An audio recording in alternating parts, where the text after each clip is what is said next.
আপনি রেজিস্ট্রেশন অপশনে ক্লিক করুন। তারপর দেখতে পাবেন এখানে কতগুলো অপশন রয়েছে। সহজভাবে অ্যাকাউন্ট খোলার জন্য আপনি ইন ওয়ান ক্লিক অপশনে ক্লিক করবেন। আপনাকে আরেকটি নতুন পেজে নিয়ে আসবে। এখানে যেভাবে আছে সেভাবেই থাকবে, কান্ট্রি বাংলাদেশ আছে সেটিই থাকবে।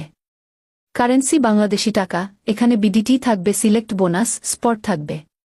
এখানে যেভাবে আছে সেভাবেই থাকবে। প্রোমো কোডের ঘরে লিখে দিবেন স্ক্রিনে দেয়া প্রোমো কোডটি ব্যবহার করার ফলে অ্যাকাউন্ট খোলার প্রথম ডিপোজিটেই পাবেন 100% বোনাস এবং প্রতি সোমবার ও শুক্রবার ডিপোজিট করার সাথে সাথেই পেয়ে যাবেন আরও 100% বোনাস পাবেন আপনার জন্মদিনেও। এরপর নিচে থাকা কন্ডিশনে ক্লিক করে দিবেন।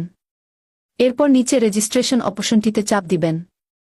আপনার সামনে I am not robot verify page চলে আসবে। এটি নির্দিষ্ট কিছু ছবি সিলেক্ট করে দিয়ে ভেরিফাই সম্পূর্ণ করবেন। তারপর দেখতে পাবেন আপনাকে একটি